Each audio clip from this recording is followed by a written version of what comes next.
50-60 pertanyaan. Jadi kalau klien melakukan survei kuantitatif di Nielsen, banyak titipannya.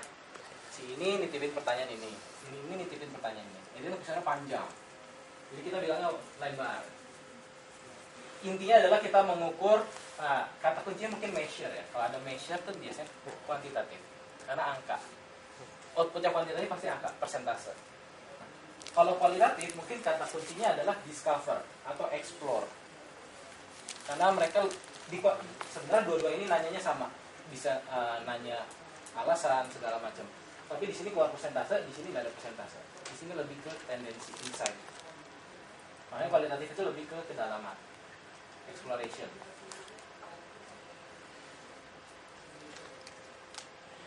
Oke.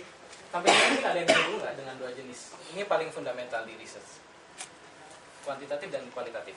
Tadi Fatma bilang saya di kuantitatif, saya bukan di kualitatif.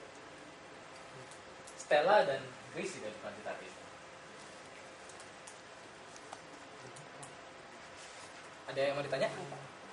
Semua jelas bedanya kuant dan kual? Oke. Nah, ini sekedar meluruskan beberapa persepsi. Kalau orang bilang kualitatif itu biasanya orang merefer itu ke focus group discussion. Lalu kalau orang nyebut kualitatif juga biasanya kenapa? Karena kualitatif itu butuhnya bisanya cepat. Kalau kuantitatif lama, karena tadi ratusan responden. Surveinya berapa lama? 300 orang? Ngumpulin datanya berapa lama?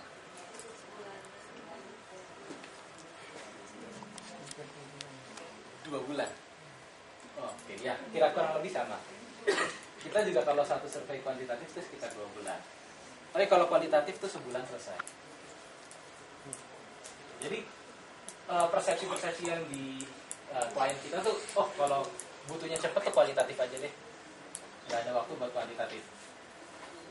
Terus mereka berpikir karena tadi kualitatif itu kan explore, kedalaman ya. Mereka pikir, oh ambil 2-3 grup aja, mereka juga udah bisa punya sense. Kalau kualitatif kan tadi kita butuh ratusan kan, karena kita ya intinya measure buat angka persentase. Kualitatif karena discover, mereka pikir dari 2-3 grup aja udah cukup. Nah, ini salah ya. Karena di kualitatif sendiri tekniknya tuh banyak, bukan hanya fokus group discussion. Tahu fokus group discussion semua kan? Oke. Kualitatif juga nggak selalu pendek timingnya. Dan ini yang mungkin paling nggak banyak diketahui orang. Sampel yang cukup di kualitatif juga itu perlu. Walaupun di kualitatif nanti nggak ada persentase. Nah, karena adik-adik semua udah pernah melakukan surveinya kuantitatif, tentu udah tahu statistical significant test gitu kan ya. Kalau di kuantitatif memang pasti perlu statistical test untuk tahu ini signifikan atau enggak persentasenya. Di kualitatif memang kita nggak melakukan check test, tapi data yang robust itu tetap perlu. Misalnya kita hanya lakuin grup 2, satu grup 6 orang, dari 12 orang kita menarik kesimpulan produk ini bakal sukses. Itu kan terlalu apa ya? Terlalu dangkal ya, kurang dalam. Jadi tetap aja untuk kualitatif pun butuh sampel yang cukup, itu sangat perlu. Jadi nanti kalau adik-adik masuk ke industri research, ini diingat ya, bilang ke kliennya masing-masing. Nah, kualitatif tapi diperlukan untuk beberapa case. Mungkin sebelum jelasin poin-poin ini, saya jelasin dulu kondisinya. Kalau kita mau melakukan suatu research, itu apakah perlu kualitatif dulu atau langsung kuantitatif dulu? Biasa kalau klien datang ke Nielsen itu pertanyaannya itu, saya mau melakukan suatu survei, saya harus langsung kuantitatif atau perlu kualitatif?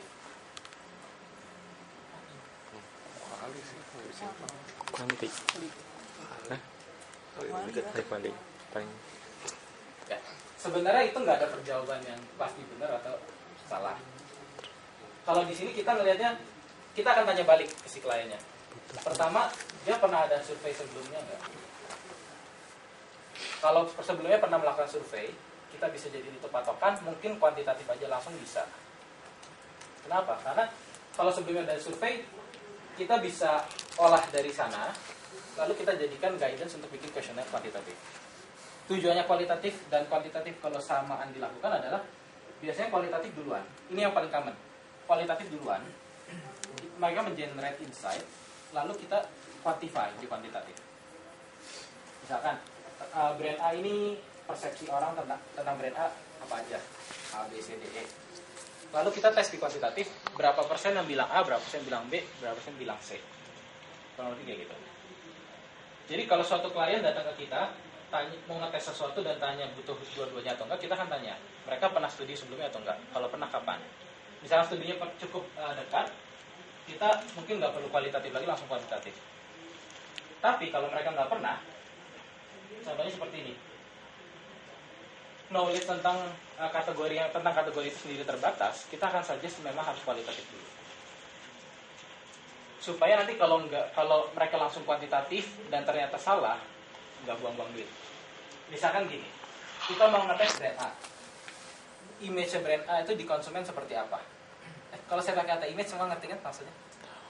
Kita mau ngetes image brand A atau persepsi orang tentang brand A di market itu seperti apa?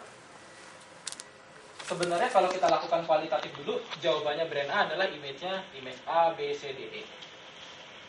Tapi karena si klien ini, nggak usah kualitatif, saya yakin image saya F, G, H, I, J. Kita tesnya F, G, H, I, J. Nanti hasilnya kan nggak benar itu. Jadi dia yang keluar dari resultnya kuantitatif, image brand A, F berapa persen, ini berapa persen. Padahal sebenarnya image yang ada di market itu A, B, C, D, E. Itu nggak terukur. Jadi kalau memang mereka nggak punya knowledge-nya, kita nggak punya knowledge-nya, mending kita kualitatif dulu. Daripada udah buang-buang uang 2 bulan keluar hasilnya salah. Kedua, knowledge tentang konsumen behavior juga terbatas. Misalkan gini, kita nggak tahu si konsumen ini pakai kategori ini seberapa sering, belanjanya seberapa sering. Kalau misalkan contohnya sampo mungkin sebulan sekali beli mungkin ya.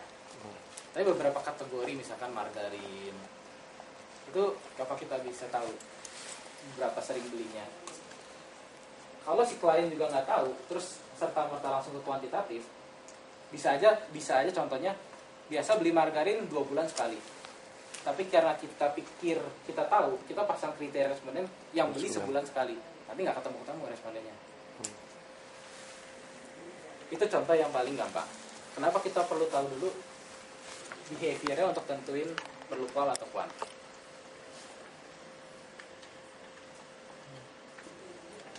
Terakhir, kualitatif itu diperlukan kalau butuh jawaban yang bukan sekedar rasional.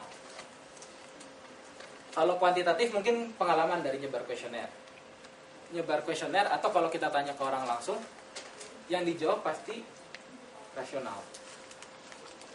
Nah, kualitatif itu bisa mencari tahu yang di luar rasional tadi. Jadi kayak aturan-aturan seseorang. Nanti kita lihat lebih jelasnya di berikut-berikutnya. Tapi intinya kualitatif adalah perlu kalau kita nggak tahu tentang kategorinya atau kita nggak tahu tentang market konsumen behavior ya. Lebih dieksplor dulu sebelum kita kuantitatif. Kalau dua ini udah tahu, kuantitatif langsung nggak masalah. Oke, tadi terakhir di poin terakhir kita udah lihat kualitatif itu bisa membongkar aturan-aturan yang ada di benak konsumen. Nah, sekarang kita mau lihat sedikit mengenai consumer mind dan behavior. Misalkan kita mau beli suatu produk, di sini contohnya coklat. Beberapa skenario yang mungkin terjadi. Pertama, kita mungkin milih merek yang kita suka tanpa pikir. Benar nggak? Berapa banyak dari adik-adik yang biasa beli coklat nggak mikir langsung milih merek tertentu? Angkat tangan. Nggak mikir lagi, langsung ambil merek tertentu. Nah, saya tanya, itu kebiasaan itu kenapa bisa terbentuk? Ya? Kan ada lihat. Saking beli merek itu, biasanya beli merek itu. Pernah nyoba. Udah pernah nyoba. Image-nya udah bagus. Terkenal. Oke. Kedua, skenario kedua. Mungkin aja kita belanjanya sama orang lain, sama pacar. Terus di veto, saya mau beli brand A, di veto. Enggak, belinya brand B. Siapa yang pernah mengalami itu? Enggak ada. Oke. Salah contoh. Kamu ya. Apa yang udah nikah tuh biasanya gitu kan. Oh, yang udah nikah ya, Bro? Mungkin Rifan kali ya pernah ngalamin. Atau merek yang kita mau beli itu nggak ada, jadi ya kita mesti pilih merek lain. Sebenarnya optionnya banyak ya, tapi ini saya cuma ambil 3 contoh. Jadi intinya dalam satu occasion belanja sendiri yang mungkin terjadi itu kan banyak banget kan. Jadi biasanya ada aturan-aturan yang menentukan langkah kita lah kalau belanja atau mau mengambil keputusan. Disadari atau nggak disadari. Oke, nanti saya akan ke sana. Nah, oleh karena itu sebenarnya dari pengalaman kami di research, kita tuh sebenarnya tahu bahwa yang kita tahu tuh hanya sekitar 10%. Yang kita ukur dengan cara-cara tradisional. Cara tradisional itu misalnya kuesioner, FGD, semuanya sifatnya rasional, claim based. 90% lagi itu sebenarnya ini subconscious. Nah, mengukur yang ini yang susah. Jadi riset itu berevolusi untuk mencari tahu gimana cara menjawab yang 90% ini.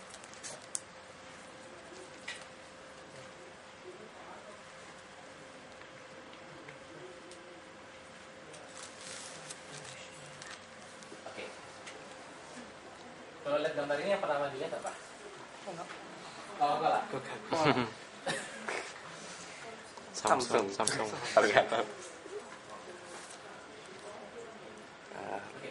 Ini Brand. ini mau menunjukkan, ini jadi dari riset kami juga. Sebenarnya setiap detik dari 5 indera kita tuh menerima sekitar 11 juta bit informasi.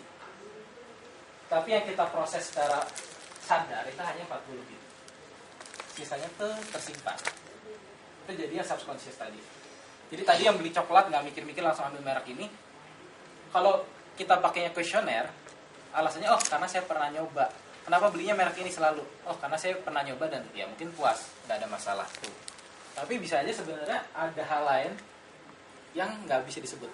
Bukan karena kamu bohong, tapi mungkin memang karena kita tuh nggak sadar. Mungkin cara gampangnya sama kayak kita nyetir mobil. Nyetir mobil kalau pertama-tama kan mungkin lebih tegang ya. Terus sekarang masih tegang. Tapi lama-lama kan kita mulai terbiasa, nggak usah adjust sen lagi segala macam. Semua lebih natural, biasanya gitu. Nah, karena kita begitu banyak informasi yang kita proses secara unconscious, itu juga berdampak kepada tadi pemilihan merek, attitude, decision, semua itu juga subconscious. Kalau dari kehidupan sehari-hari aja kita banyak yang unconscious, apalagi milih satu merek di toko. Itu dari pengalaman kami juga membuktikan banyak yang subconscious. Contohnya adalah shopping. Kalau kita belanja itu memang banyaknya subconscious. Oke, pertanyaan lagi. Kalau masuk ke minimarket atau hypermarket yang pertama dilakukan apa? Ambil brosur. Ambil brosur. Ada yang lain? Ambil brosur. Ambil keranjang. Cari diskonan.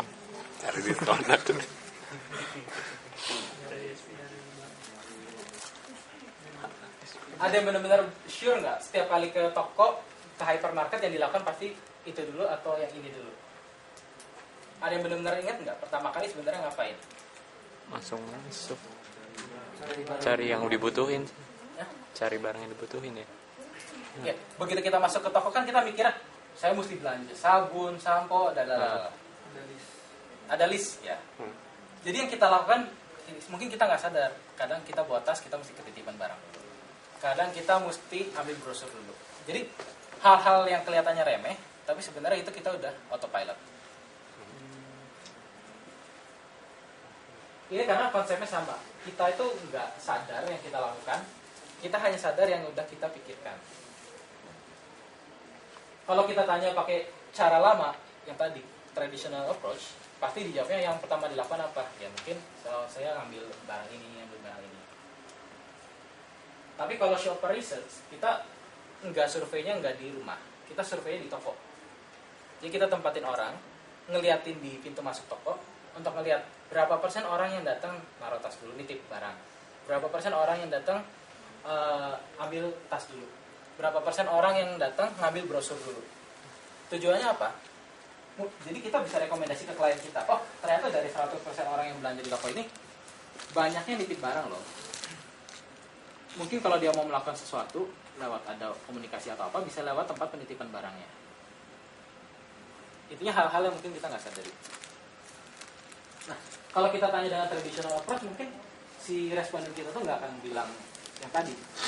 Kenapa? Karena mereka nggak sadar apa yang mereka lakukan. Tadi subconscious. Nah, ilustrasinya mungkin seperti ini. Jadi ini ceritanya otak ya. Nah, kalau kita bagi-bagi lihat isinya otak, mungkin ada yang mikirin, mikirin tentang anak, mikirin suami, orang tua, karir, kuliah ini lulus enggak, UTS, UAS. Gitu. Jadi dari pertanyaannya adalah di mana sih letak merek shampoo merek ini, di mana di otak letaknya?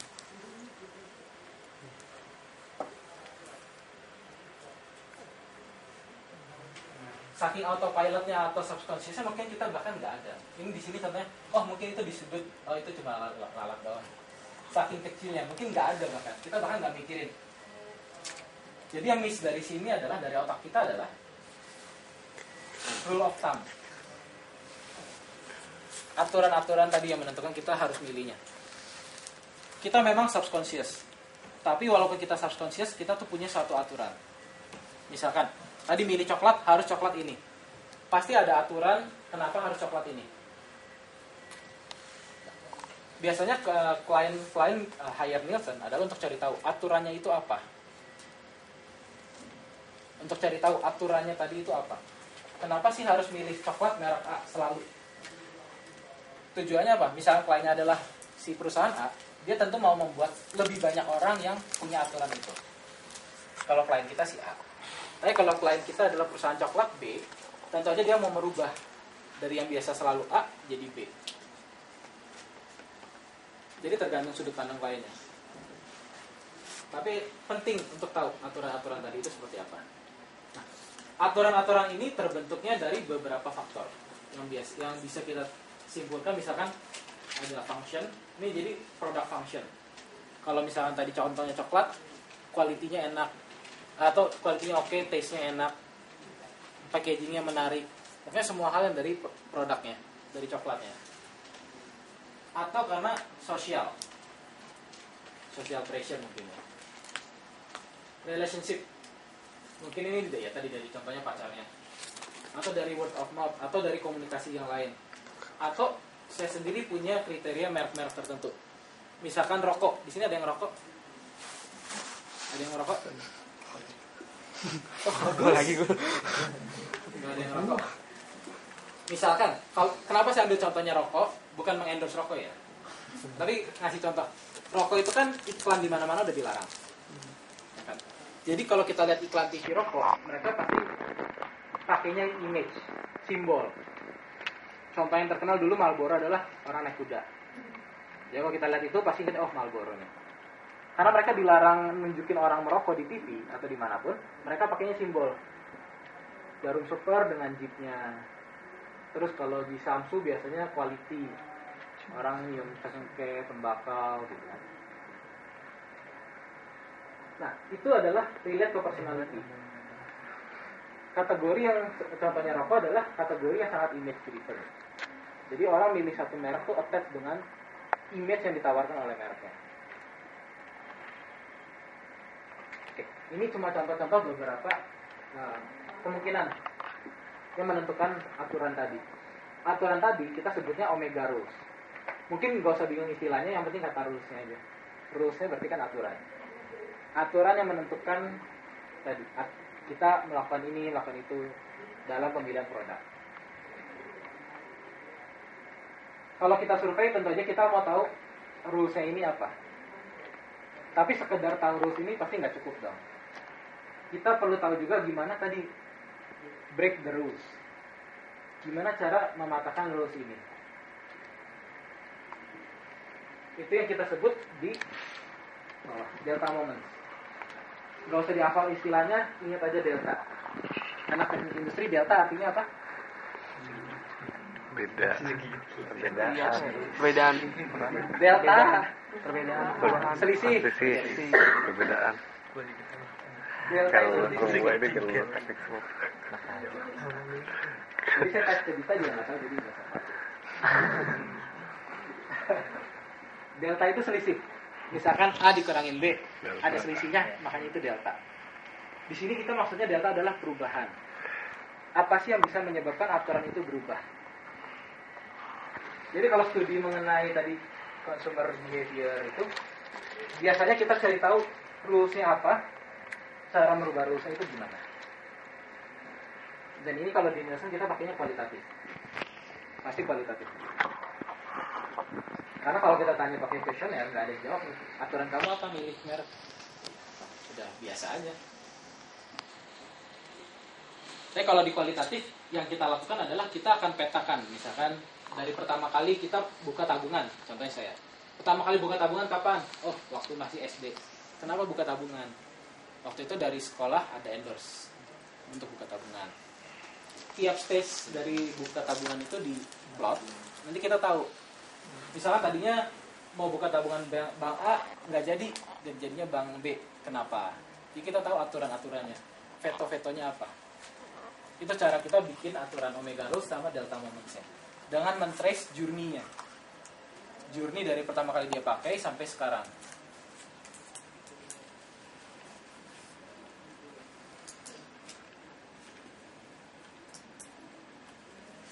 Sampai sini mungkin ada yang tanyain, terlalu cepat nggak?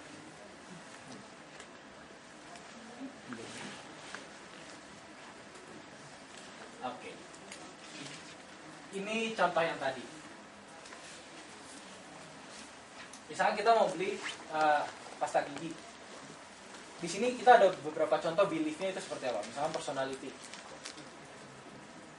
merek yang energetic, terus functionality, flip top jadi gampang pakainya, ukurannya harus yang nggak terlalu gede biar muat di lemari. Tapi pas kita mau beli toothpaste yang terlihat modern sesuai dengan beliefnya si responden kita, ternyata ada vetonya. Vetonya adalah bukan merek orang tua saya, alias bukan merek yang tua.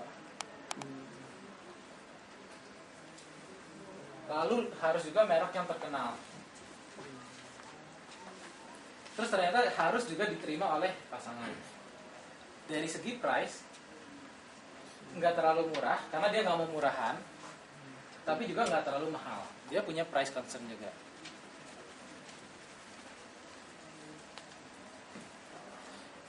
Oke, jadi ini contoh yang kita temukan. Ini jadi kayaknya studi beneran deh. Kita temukan ini beneran. Akhirnya dari rules ini saking kebiasaan itu jadi autopilot. Dia mereknya itu terus.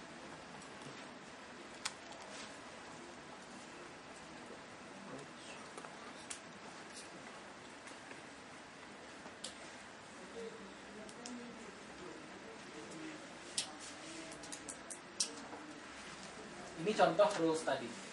Jadi mungkin masing-masing dari kita juga punya rules seperti ini untuk setiap kategori yang lain-lain mungkin.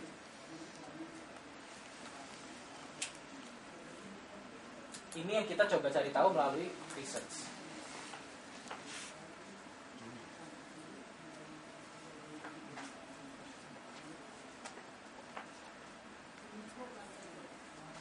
Oke, udah ya. Tadi ada yang mau balik lagi? Ada yang balik slide tadi? Ya. Oke. Nah, ini tadi yang saya ceritakan, kita men-trace journey si tiap-tiap responden. Dari pertama kali sampai sekarang. Misalkan waktu itu mau bikin misalnya tabungan, attraction-nya apa? Oh, karena ada disuruh dari sekolah. Atau ada endorsement apa, atau ada vetonya apa. Dari setiap stage nanti kita bisa plan.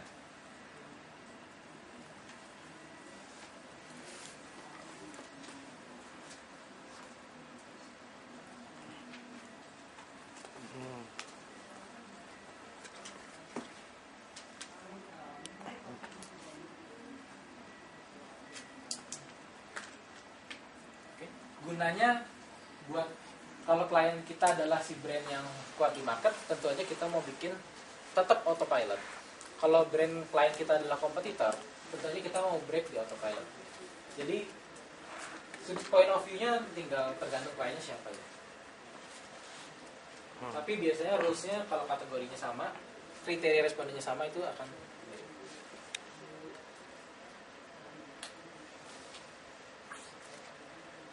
Oke, tadi udah tentang konsumen, tentang jenis research, kual, tentang konsumen juga udah. Sekarang kita mau lihat evolusi dari metode research.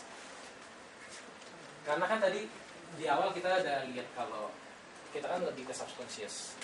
Dan semakin lama tuh kita semakin advance, disadari atau enggak, konsumen itu semakin advance. Jadi research juga harus berevolusi. Kalau enggak ntar nggak bisa menjawab 90%. Pertama kita zaman dulu banget adalah ini,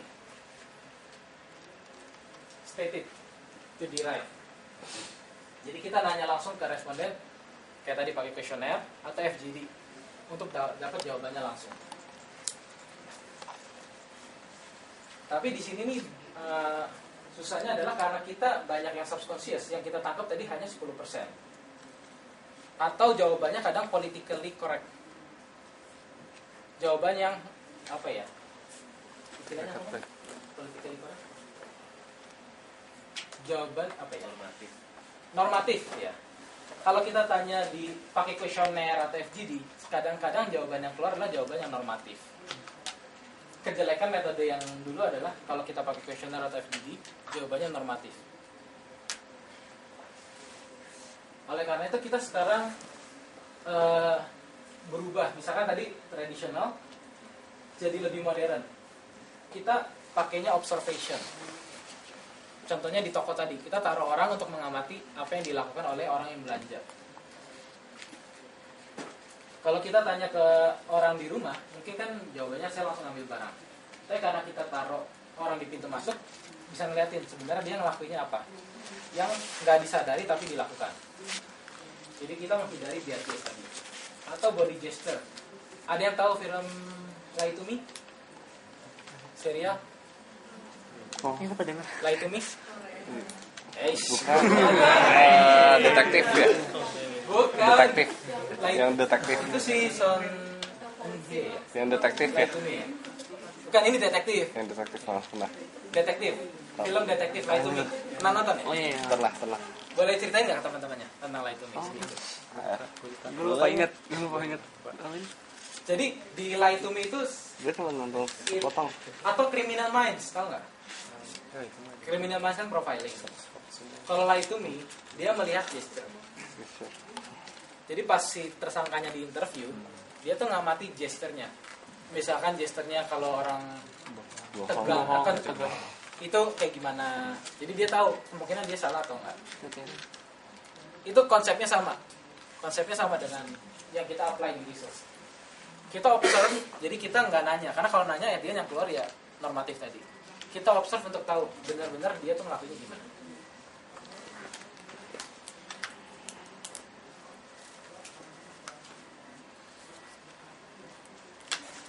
Oke, terus ini juga cara-cara research. Kalau yang atas tuh yang kita biasa langsung ya, tanya langsung. Pertama misalkan awareness, top of mind, alasan. Kalau yang di bawah ini lebih yang subconscious. Gimana cara kita cari tahunya? Beberapa metode yang kita gunakan untuk cari tahu, mengukur yang subconscious tadi. Contohnya tadi udah ada observation. Itu contoh paling bagus adalah film Lie to Me.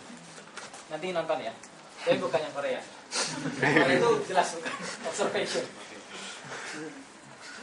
Itu salah satu aplikasi ya. Ya, salah satu contoh aplikasi dari observation. Yang kedua adalah kita pakai neuroscience. Neuroscience ini juga paling baru dari Nielsen. Nanti saya ada videonya. Jadi kita mengaplikasikan metode di MRI. MRI, tahu kan? MRI di kedokteran. Orang yang buat di scan otak. Nanti kelihatan otaknya kayak gimana. Nah, kita apply metode MRI di research.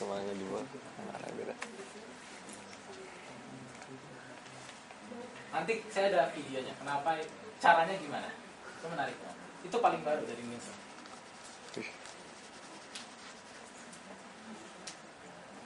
Oke, jadi ini beberapa teknik tadi. Yang base-nya observation instead of nanyain langsung. Misalkan etnografi. Etnografi ini contohnya, ada yang tahu arti kata etno nggak? Kan ya. Kalau gue nggak salah etnografi itu artinya mengamati. Kalau nggak salah, ntar di browse aja. Etnografi itu kita mengamati. Jadi mirip kayak observation. Tapi kalau etnografi ini kita mengikuti si responden. Jadi kalau yang beberapa yang kualitatif kita pernah lakukan, kita misalkan ikutin responden dari jam 8 pagi sampai jam 8 malam. Ikutin di sebelahnya. Naik mobil ikut. Nanti di mobil si responden ngeliat kemana, dicatat. Nanti ditanya, tadi ngeliat apa sih? Bingung gunanya apa ya?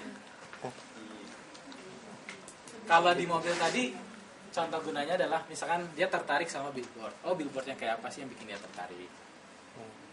Atau kalau di rumah, dia nyuci baju, biasanya pakai sabunnya berapa sendok sih? Kalau kita tanya langsung, oh kira-kira 2, sebenarnya 3 atau 1. Nah, itu contohnya adalah etnografi. Karena kalau kita tanya tuh mungkin orang nggak akan jawab. Atau jawabnya menurut dia kira-kira segini. Tapi kalau pas kita liatin beneran itu bisa beda. Contoh tadi misalnya di mobil dia ngeliat billboard. Kalau kita tanya ke responden, tahu merek ini dari mana? 90% bilangnya pasti TV. Jadi kalau semua research, kalau kita tanya, tahu barang ini dari mana? Oh, dari TV, 90%. Itu udah wajar. Jadi kita nggak bisa rely on TV. Okay. Audit ini kalau di Nielsen contohnya media, tempatnya si Marvin ya. Marvin itu di media. Jadi kita pasangin alat di TV-nya si panel responden kita. Jadi kita tahu apa yang mereka tonton. Rating lah. Rating. Pernah dengar ratingin Nielsen kan? Gak pernah? Gak pernah? Marvin? Ya, Nielsen ada. Jadi Nielsen punya 3 panel. Pertama panel TV. Jadi kita rekrut rumah-rumah responden, terus TV-nya kita pasangin alat. Jadi misalkan si responden ganti channel ini, nanti kita catat, oh si bapak nonton acara ini, si ibu nonton acara ini. Nanti kita tahu nih, acara ini misalkan YKS yang nonton siapa aja.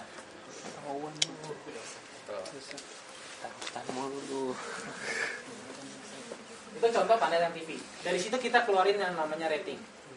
Kalau mau tahu rating itu apa, tanya Marvin. Marvin lebih tahu. Jadi intinya acara ini kayak berapa persen sih yang nonton, gampangnya. Semakin tinggi ratingnya, semakin mahal kalau mau beriklan di sana. Karena kan banyak yang nonton, opportunity-nya lebih gede. Lalu selain panel tadi TV, Nielsen punya panel rumah tangga. Jadi rumah tangga ini kita rekrut, terus struk belanjanya kita minta.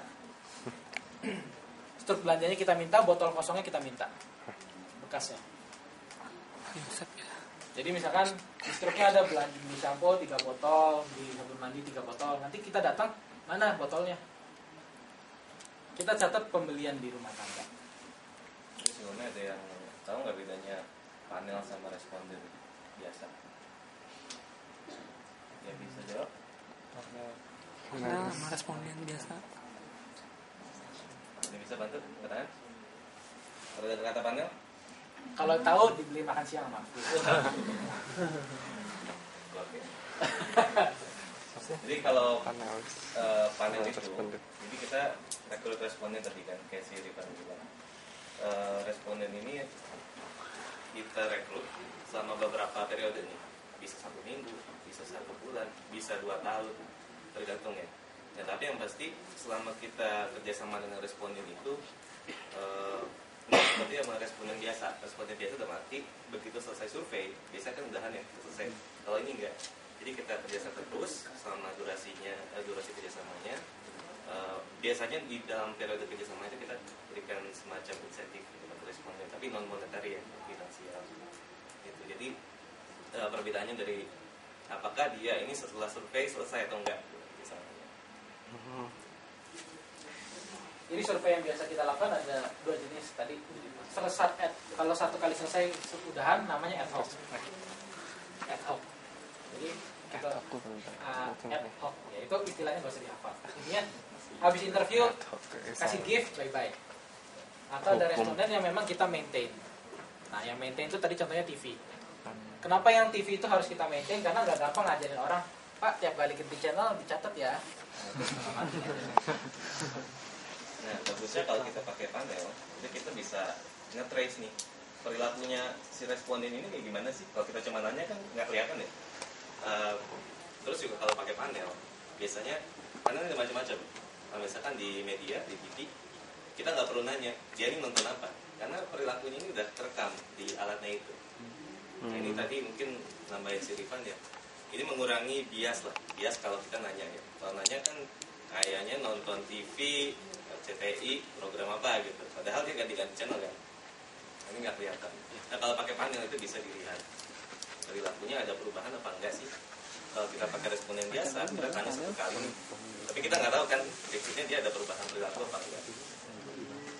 Karena kalau kita tanya TV apa yang ditonton paling sering, karena banyaknya RCTI ya. Masih nggak sih?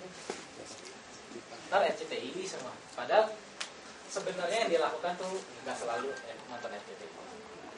Itu gunanya audit. Intinya actual behavior yang kalau kita tanya tuh mungkin dia nggak akan jawab.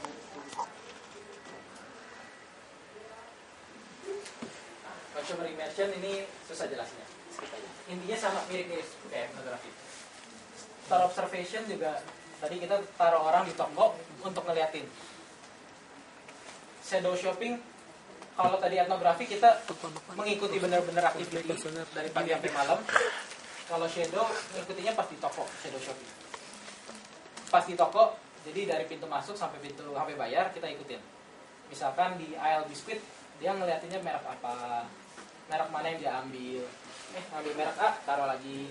Nanti kita terakhir tanya, tadi ngambil ini nggak jadi kenapa? Kalau kita hanya interview di akhir begitu dia selesai belanja, pasti nggak akan keluar jawaban. Saya tadi ngambil merek A tapi nggak jadi.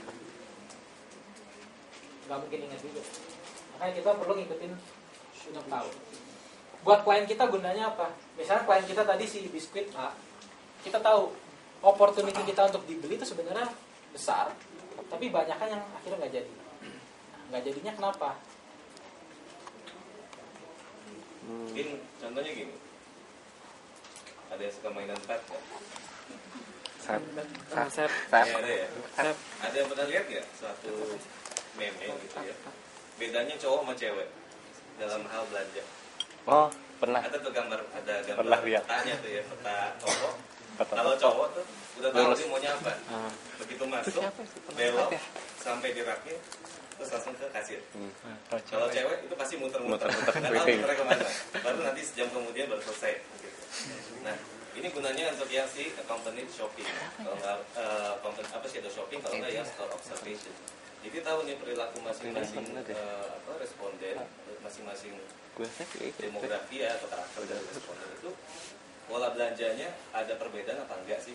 Nah khususnya kalau kita mau lihat belanja kategori biskuit gitu kayak tadi, dia perilakunya kayak gimana? Apakah begitu nyampe ke rak biskuit dia langsung comot terus dia ke kasir? Apa begitu dia sampai rak biskuit dia lihat-lihat, oh ada merek ini, oh ada merek baru gitu misalnya, oh atau ada merek sama jenisnya baru gitu misalnya, terus nanti dia banding-bandingin lagi harganya atau enggak. Jadi kita bisa lihat pertimbangan-pertimbangan dia ketika dia memilih suatu merek, ketika dia belanja itu kayak gimana sih, tanpa kita nanya sama dia. Kalau nanya sama dia jawabannya akan jadi normatif. Nah kadang-kadang ini bisa kita kombinasi ini. Begitu kita lihat di toko kita amatin, terus nanti kita konfirmasi lagi di selesai dia belanja. Kenapa sih akhirnya dia memilih merek itu? Atau perjalanan dia dalam memilih merek seperti apa sih? Oke. Nah, yang tadi Martin bilang, kalau ini kan di toko ya, di Nielsen sendiri kita ini jadi satu subjek sendiri namanya shopper. Nanti kalau mau tahu lebih jauh bilang ke Fatma ya. Soalnya satu ini bisa lama juga. Iya, Rifan ini jawarannya untuk jenis riset untuk shopping. Jadi kalau saya jarang belanja. Iya. shopper research ini adalah tema yang lagi naik daun. Jadi perusahaan-perusahaan riset juga lebih banyak bahas tentang shopping. Karena apa? Karena kalau sebagai manufaktur barang FMCG gitu misalnya, kan pasti ujung-ujungnya dia akan ngelihatnya lebih kepada penjualan ya. Cuma kan dia ngelakuin segala macam aktivitas tapi jualannya, perdagangannya nggak laku gitu ya. Nah, dagangan atau jualan ini kan terjadinya di toko. Nah, karena itu mereka pengen mempelajari lebih seksama sebenarnya faktor-faktor apa sih yang mendorong belanja dari si konsumen. Dan itu banyak terjadi di toko. Itulah kenapa topik ini lagi booming banget.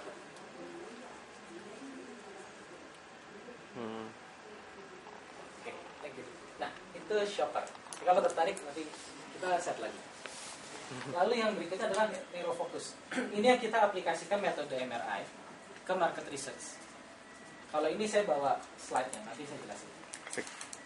Dustbin Techniques ini bagian dari tadi sama, kayak yang audit. Jadi kalau di Nielsen, si etnografi, consumer immersion ini masuknya bisa ke kualitatif, ke shopper, ini ke panel, ini neurofocus.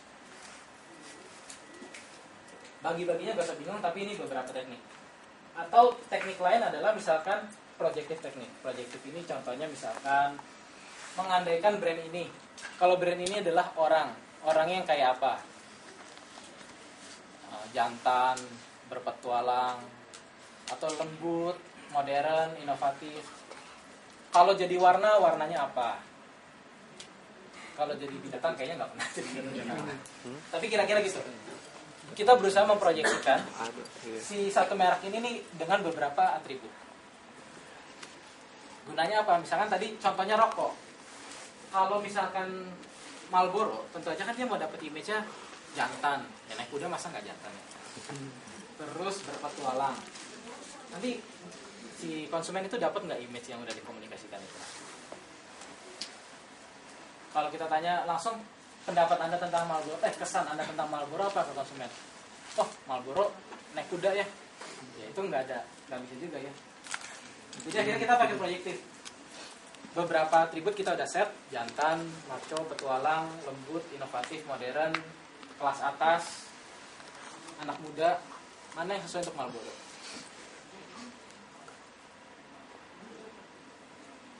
Itu contohnya. Nah, ini kita mau lihat aplikasinya.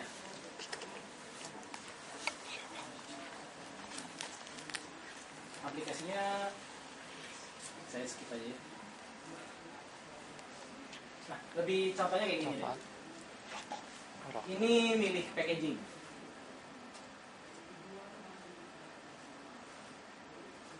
Nah, contohnya tadi kita milih packaging. Sebenarnya ini bisa diaplikasikan dengan tadi projective teknik juga. Si brand ini nih sesuai dengan orang yang seperti apa. Di packaging yang pernah kita lakukan, kita minta si responden mengelompokkan packaging mana yang mirip-mirip menurut mereka. Bukan mirip tampilannya ya, tapi image-nya mirip. Misalkan di sini ada contoh plasma, nanti dia mirip dengan brand apa lagi. Si Marlboro jarum super mirip dengan brand apa lagi. Nah, nanti kita plot mana yang lebih ke modern, mana yang premium, economical, atau yang consumer. Ini contoh aplikasi dari tadi projective technique. Tapi ini kita aplikasikan untuk packaging. Packaging mana yang sesuai dengan image modern.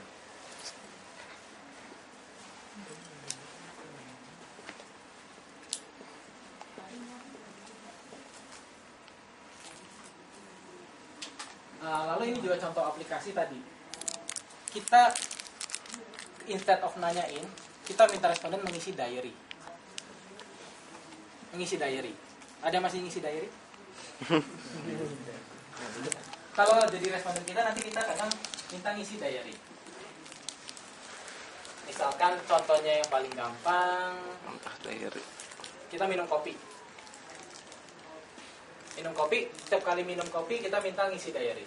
Bikin kopinya, nambahin gulanya berapa sendok, nambahin creamer enggak, bla bla bla bla bla. Kenapa kita minta ngisi diary? Karena kalau kita tanya mungkin nggak kejawab juga.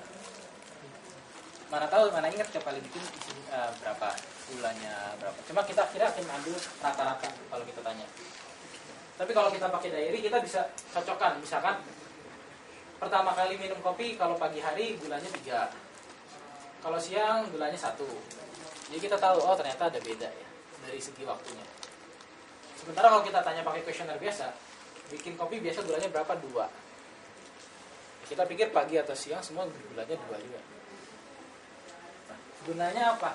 Gunanya kalau contoh yang pernah kita lihat misalkan untuk beberapa kategori tertentu, kita akhirnya bisa rekomendasiin keluar sachet yang kecil, sachet yang sekali pakai. Misalkan obat apa ya kalau yang udah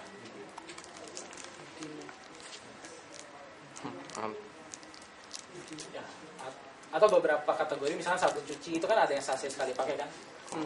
Karena ya itu kebiasaan sekali pakai itu misalkan 2 sendok. Jadi kita rekomen ya udah bikin sachet ukurannya 2. Karena orang juga lebih praktis. Sachet kecil itu lebih praktis karena orang beli di warung juga akan lebih enak. Dari diary juga ketahuan. Beberapa kadang kita minta isi belinya di mana. Setiap kali mau nyuci beli dulu atau pakai yang udah ada di rumah. Jadi semua ketahuan dari diary. Tentu aja diary-nya nggak bebas ya. Kalau bebas ntar cerita curhat. Kita poin-poinnya udah ada. Misalkan mau nyuci, kapan nyucinya sama siapa, berapa potong bajunya, sabunnya beli atau enggak, beli dulu atau enggak, mereknya apa. Nah, nanti kita analisa dari sana. Bukan benar-benar dibebasin. Ntar curhat. Oke. Lalu kita ada aplikasi yang paling lumayan baru, nggak baru. Agensi-agensi juga udah pakai. Namanya Eye Tracker.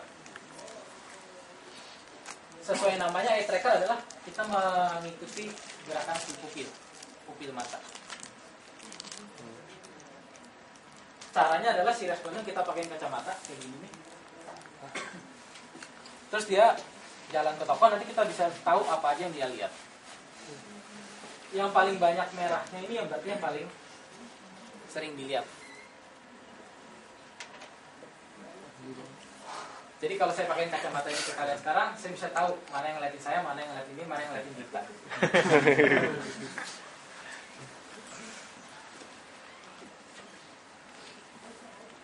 Oke, di sini ada pertanyaan nggak?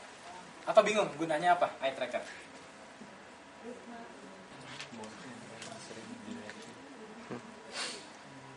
Mungkin contoh outputnya dari studi kayak gini apa sih? Oke. Contohnya paling gampang adalah misalkan si klien kita itu mau bikin shelf baru. Shelf itu berarti nyusun produk di rak ya. Mereka kaptennya. Mengenal istilah kapten kan kalau di toko? Jadi misalkan biskuit itu kan banyak merek. Biskuit banyak merek. Biasanya dari toko misalkan Hypermart, Carrefour gitu mereka menunjuk satu perusahaan untuk jadi kapten.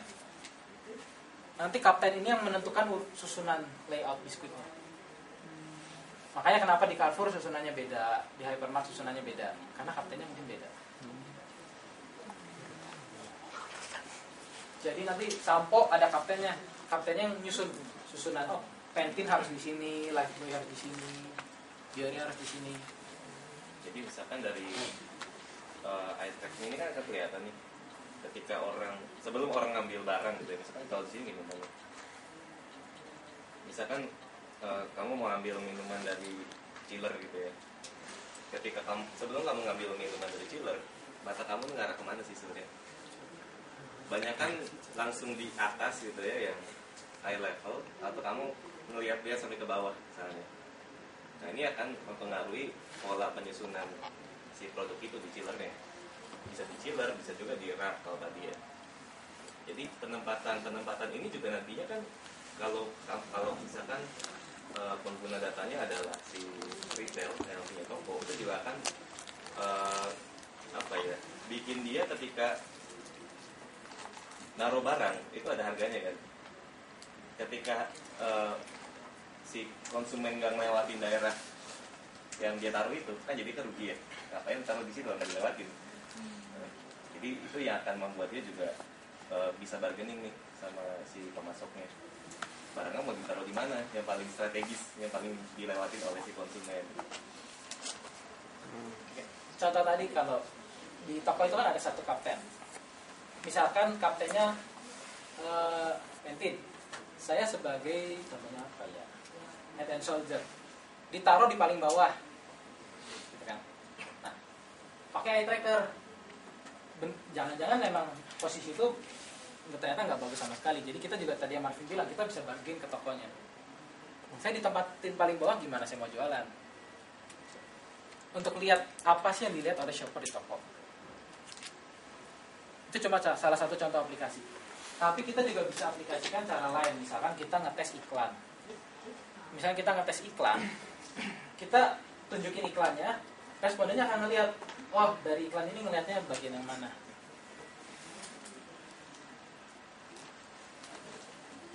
Itu juga bisa. Nah, related ke iklan berikutnya saya akan jelasin ini, karena di sini kita akan pakai eye tracker sekalian dengan neurofocus combine. Nah, ini yang paling baru. Jadi kita aplikasikan metode MRI ke research. Kita nggak tanya sama sekali kuesioner, tapi kita pakai sensor di kepala si responden. Kita pakai sensor ke kepala responden, nanti yang kita ukur itu brain wave-nya. Kita ukur brain wave-nya, ini yang jadi data. Di sini kita ada eye tracker. Jadi kita bisa nge-link. Pas dia brain wave-nya responsnya positif, itu yang dilihat apa. Ini yang ngejalanin juga ada neuroscientist sendiri, Pak. Nah, ini mau lihat cara pakainya dulu.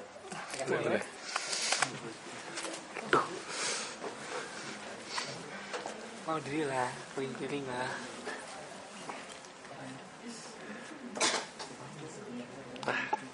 Boleh dipinjam nggak alatnya? Mata merah.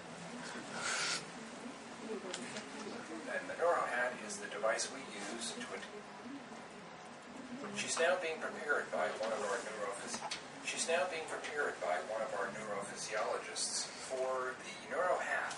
And the NeuroHat is the device we use to attach electrodes to, and that in turn provides the sensors for neurological testing. The sensor you see applied right next to her eye actually measures muscle movement, not neurological activity. This allows us to screen these signals out from the data that we collect so that our test results end up being completely neurologically pure. The small white tabs you see on the cap are the receptacles for the EEG sensors that will be applied as the next step in this process. These sensors give us an extremely accurate picture of what is going on in terms of brainwave activity during the entire time this subject is exposed to the stimulus material. Now the EEG sensors have all been attached, and the cap has been covered with a baseball hat. That's simply to avoid any of the sensors being affected if the test subject should happen to reach up and touch her head during the test, just simply to keep them in place securely. Next, she'll be taken to one of our test rooms. The environment of the room is very carefully controlled. First of all, it's specially constructed to screen out any external sound so that the testing results will be neurologically pure. She's seated in a comfortable chair, which is designed to keep her in an upright position, but still be as close to a real-world living room environment as we can get. The temperature is controlled, humidity is controlled, it can be adjusted for different conditions. A very comfortable environment is our goal with each test. In her left hand, the test subject is holding a keypad. That keypad is what she will use to register her response during an evoked response potential test. The small device below the television monitor is the eye tracker. That will track at a pixel level exactly where her focus is on the screen at any split second. We combine that information with the brainwave activity to know exactly what aroused her attention, engaged her emotions, and what passed into memory, and what she was looking at any split second when those actions occur. Ini contohnya ya. The stimulus. Kalau di Nielsen kita labnya ada di lantai ini juga di pojok. Jadi kalau ngelakuin neurofocus test kita di lantai 17 di pojok. Jadi si respondennya tadi dipakein alat, cuma nonton iklannya diputerin aja. Ini kita catat brainwave-nya. Yang di tangan udah ketemu. Kenapa ini perlu? Yang di tangan. Kenapa kita perlu sampai repot-repot begini sih sebenarnya? Pertanyaan kan itu kan. Kenapa nggak simply nanya kuesioner? Nah, karena ini beliefnya kita. Cara explain paling cara paling gampang adalah kalau kita ditanya tentang misalkan contohnya misalnya saya tanya ke Dita. Kalau saya tanya Dita tentang misalkan shampoo, dia mungkin bisa jawab, oh Pantene. Kalau kita tanya apapun, dia bisa jawab. Tapi kalau kita tanya, gimana bosnya? Pasti dia mikir dulu kan sebelum ngasih jawaban. Bosnya gimana? Nanti jawabannya pasti akan political answer. Kita mau menghilangkan efek bias tadi. Kalau kita nanya sesuatu yang sifatnya sensitif, dan keluarnya adalah yang sudah dipikirkan, yang sudah dirasionalisasi tadi. Melalui neurofokus kita mau ngelihat sebenarnya pure reaction-nya dia itu seperti apa. Karena otaknya kan nggak bisa bohong dong. Begitu saya tanya ke Dita, bosnya gimana? Otaknya langsung mikir, bosnya nyebelin. Otaknya langsung kelihatan. Pakai. Dia perlu pakai. Nah, karena otak itu nggak bisa bohong. Jadi kenapa kita butuh sejauh ini? Karena kita mau jawaban tadi, subconscious tadi. Jadi research itu semua berevolusi untuk menjawab subconscious itu seperti apa. Ada yang tadi observation. Di sini kita coba melalui neurofokus, membaca otaknya. Nah, mungkin sebelum kita lihat apa yang kita baca di neurofokus, ada satu video lagi. Kenapa membaca subconscious itu perlu ya?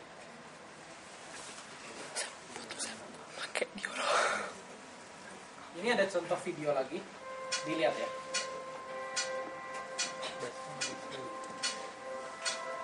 I invited 2 members of MBA, an advertising agency, to a secret location to propose an unusual task. Those who work in advertising are masters of persuasion. They subtly weave their images and slogans into our daily lives, knowing that we will register so much unconsciously. And then we walk into a supermarket and feel a sense of familiarity with a product we think we've never heard of. Millions of pounds a year are spent on it. It's brilliantly calculated, and we all fall for it. So I thought I'd turn the tables on the advertising experts. Thank you for joining us, gentlemen. Tony, yes? Yes, that's right. And Martin? Yeah. Hi, I'm Darren. Let me get down to explaining exactly what I want you to do. Imagine that I'm opening a chain of stores selling a product, something I have a particular interest in. Your task is to come up with a poster advertising that store. And that poster must include the company name, whatever you decide that may be. It must include a strapline, some sort of slogan, and some kind of logo as well, some kind of visual image. Now the idea is you've only got half an hour to do this, so you've got to really work with your first instinct. So at the moment, you've got no idea what you're going to do, correct? Yeah. Excellent. I'm just going to give you this. I've had a few design ideas of my own. We're going to leave this untouched. We'll come back to that later. All right? Are there any questions? What's the product? What's the product? Very good question. Passion of mine since I was a toddler. It's a chain of taxidermy stores. Let me pop the pussycat on the envelope so it remains untouched. You have half an hour, gentlemen. Good luck. Thanks. That's perfect. Get stuffed in the start. Suaranya jelas kan ya?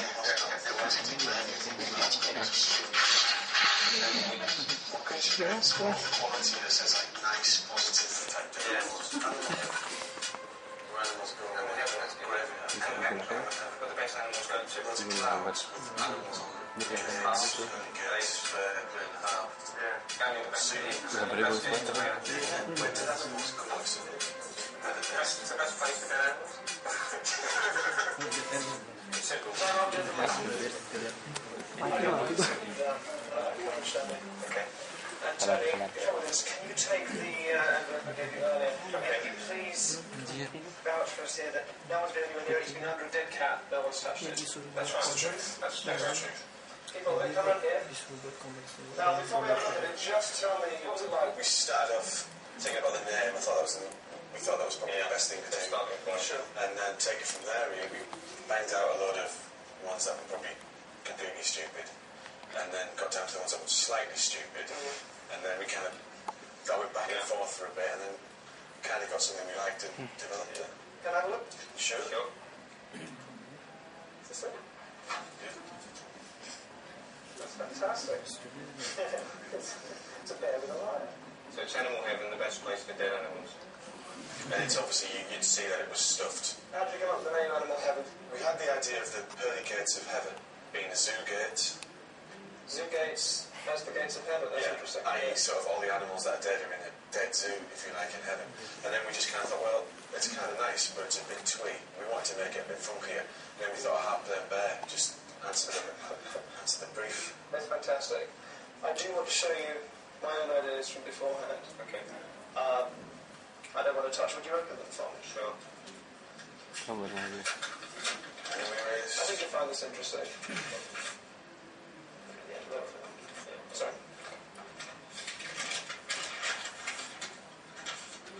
Alright. Not a million miles away. Let me put this up there. Hang on to that. It's a heart-playing bear. Yeah. God. You've gone for these angel wings here. Were you thinking of angel wings or bird wings? Yeah, well, they were kind of a combination. You did them a lot better than me. This was the same thing. I was thinking angel wings there. You've got animal heaven. I've got creature heaven. Where the best... Bit off there. A bit of where the best dead animals go. You've got best place for dead animals. So I had the idea of a zoo bed on the... It was hard to leave out. It was hard to leave out, but just wasn't just a bit too much. Can I see your other the other one? Yeah, just before that. Is it very different? Well, It's just the gates. Oh, gentlemen, please. John quite similar. Look at that. This was the image I was thinking.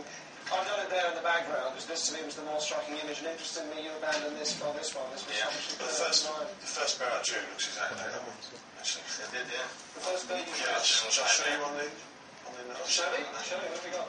Well, this is scary, really. Oh, look at that. Look at that. The cloud of blue. If you knew the amount of effort we've gone into making this work, you'd be absolutely flabbergasted. But for now, it's comforting to know that you're just as susceptible to subliminal persuasion as the rest of us. Thank you very much for helping us out. Oke. Gimana? Menarik kan? Jadi awalnya kan dua orang ini udah dibawa muter-muter dulu kan.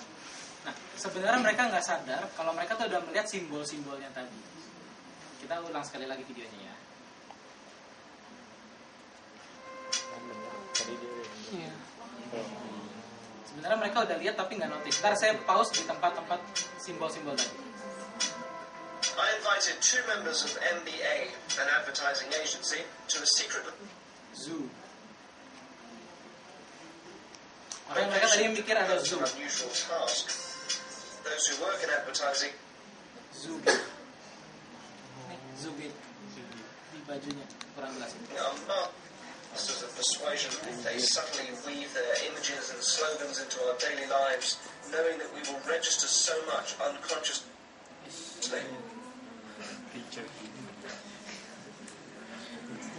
And then we walk into a supermarket and feel a sense of familiarity with the product Apa? we think we've never heard of. Millions of pounds a year are spent on it. It's brilliantly calculated and Jadi mereka tuh sebenarnya udah terekspos, tapi subconscious. Jadi pas diminta secara spontan bikin, kemudian mereka merecall yang mereka lihat tadi. Nah, itu kenapa subconscious itu penting. Dan kenapa kita berusaha menjawab melalui research. Karena kita mungkin kalau ditanya nggak akan notice ya. Oke, menarik kan? Nah, di neurofocus ini apa yang kita ukur? Kita ukur parameter ada 3. Attention, emotion, memory retention. Jadi kalau tadi saya pakaikan eye tracker ke kalian, bisa tahu mana yang lihat saya, mana yang lihat kita, mana yang lihat slide. Tapi kalau saya pakaiin alat neurofocus, saya bisa tahu berapa yang attention ke saya, berapa yang yang punya emotion, dan berapa yang ingat apa yang saya omongin. Nah, untuk klien kita, tentu aja 3 atribut tadi nggak ada gunanya. Buat apa saya tahu orang perhatiin, buat apa saya tahu orang ingat. Gunanya kan buat klien kita tentu aja akhirnya orang beli. purchase. Nah, kita translate 3 itu jadi bahasa marketing. Bahasa marketing pertama persuasion, mau beli. Persuade kan dibujuk ya. Jadi seberapa iklan ini membujuk untuk beli. Seberapa novelty itu unik, seberapa unik. Seberapa mengerti maksud yang mau di deliver oleh iklan ini. Ini kombinasinya. Jadi at the end ada 6 atribut yang kita ukur dari neurofocus. 3 yang kita derive langsung dari otak, 3 yang kita hitung karena kombinasinya.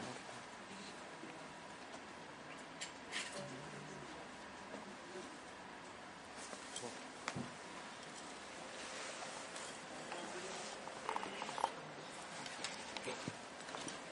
Ini cara ngukurnya. Pertama, karena tiap orang itu brainwave-nya beda-beda. Saya beda, Dita beda, kalian beda. Pertama kali kita baseline measurement dulu namanya. Ukur si responden A ini, brainwave-nya seperti apa. Lalu begitu kita play filmnya, baru kita lihat efeknya. Jadi tadi, deltanya, amplitudonya. Misalnya brainwave-nya segini yang normal, setelah dikasih lihat iklan naik, nah kita ukur selisihnya ini berarti impact dari iklannya. Itu cara kerjanya. Nanti kita juga akan tampilkan, bisa misalkan logo brand, atau kita tampilkan image. Image itu atribut. Atribut apa yang mau di-deliver oleh iklan ini, atau message apa yang mau di-deliver iklan ini, kita bisa tahu levelnya. Di bawah itu berarti poor. Berarti iklan ini sama sekali nggak mendeliver image ini, atau sangat strong, eksepsional. Oke, ini mungkin teorinya membosankan. Kita lihat contoh aplikasinya. Iya. Contoh aplikasi. Ini case tadi beneran yang kita lakukan. Ya. Work so crazy right now. Fashion Week's coming up, and I have to meet with all these LA designers to line up clothes for the show. It's so crazy.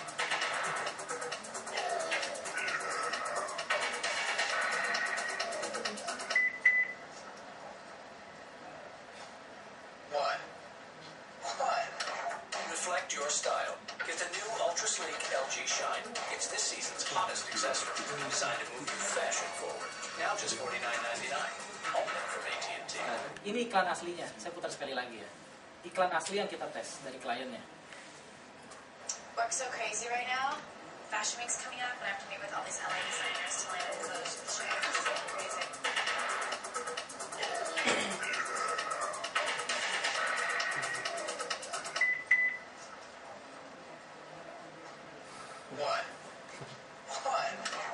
Reflect your style. Get the new ultra sleek LG Shine. It's this season's hottest accessory, designed to move you fashion forward. Now just $49.99. Only from AT&T. Bagus nggak? Work so Iklannya. crazy right now. Fashion Week's coming. Bagus nggak iklannya? Lucu. Nah, iklannya kalau kita lihat tadi Nggak tuh, ngerti. jadi objektifnya kliennya ini memang lain. Iklannya menurut mereka bagus, tapi ini 30 detik. Mereka mau potong jadi 15 detik. Jadi kalau di klien itu, kalau semakin lama kan pasti semakin mahal biayanya. Jadi mereka mau lebih pendek tapi lebih sering iklannya. Jadi gimana objektifnya? Saya mau motong nih 30 detik jadi 15 detik. Pesan tolong potongin buat saya. Jadi kita tes pakai neurofocus.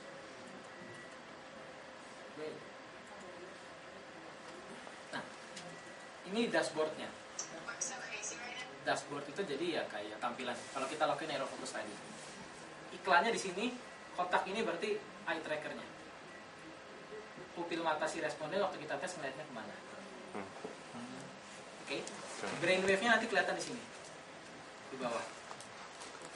Ini skor-skor yang tadi, attention, emotion, memory, yang kita langsung derive dari otak. Now, Fashion Week's coming up, and I have to meet with all these LA designers to line up clothes for the show. It's so crazy. Nah, pas lihat ceweknya muncul, attention-nya tinggi, memorinya tinggi. Oh, ini. Ini juga memorinya masih tinggi. Nah, pas ngeliat dari sini, attention-nya tinggi, Tapi Memorinya sebenarnya rendah. orang nggak suka loh. Emotional memorinya rendah. Jadi dari beberapa studi tentang iklan yang kita lakukan, ternyata memang kalau iklan mirror in the mirror itu pasti orang nggak suka. Kan kita sebenarnya melihat TV, itu kan kaca kan. Di dalam TV kita ngelihat ada satu kaca lagi, jadi ngelihat dari balik kaca di balik kaca. Itu skornya rendah. Terus ngeliatin bagian belakang orang juga biasanya skornya rendah. Ya, kan gitu kayak gitu. Tapi memang attentionnya bagus ya, jadi tergantung objektifnya. Attention yang ini bagus. Baik.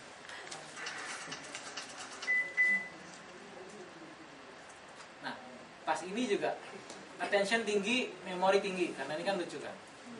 Tapi orang nggak suka, karena ini kan sindiran, nggak sopan lah.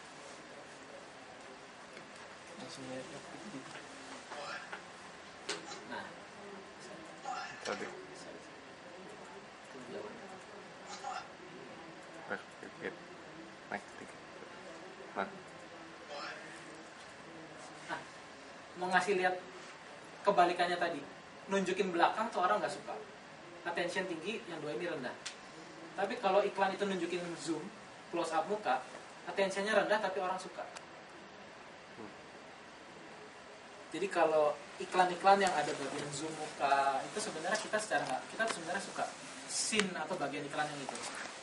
Tapi mungkin kita nggak notice. Dari beberapa studi tentang iklan yang kita tes hasilnya sama. Kalau pas di zoom tuh suka.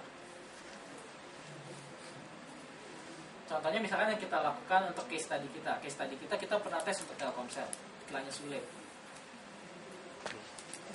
Misalkan pas Sulenya nongol tuh naik. Tapi nggak tahu kalau sekarang, itu dulu berapa tahun lalu. Sekarang nggak tahu. Tapi beberapa studi itu patternnya sama. Nah, setelah kita lakukan tes tadi ini, Edian dari studi Neurofokus kita juga propose yang kita potong. I have to meet with all these LA designers to line up the shares. Crazy.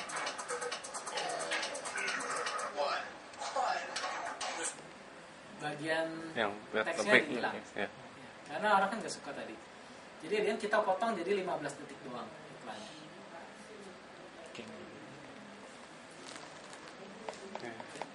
Jadi gunanya Neurofokus adalah kita bisa mengevaluasi iklan.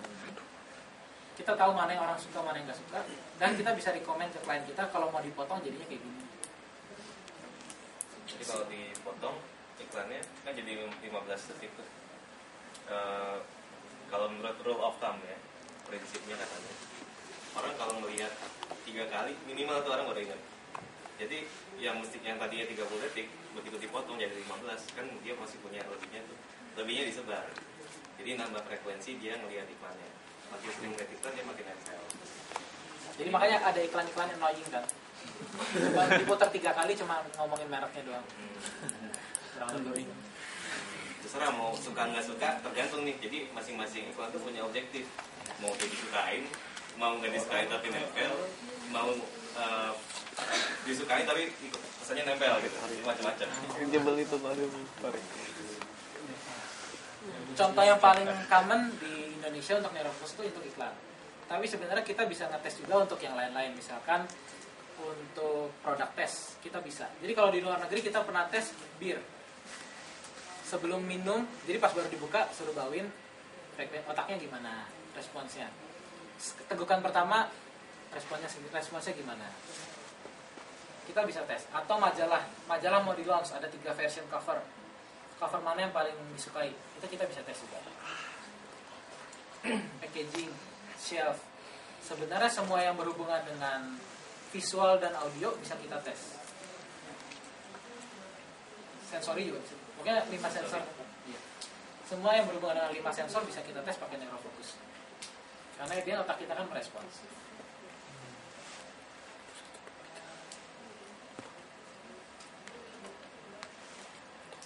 Oke, tadi udah terakhir dari saya. Mungkin ada pertanyaan?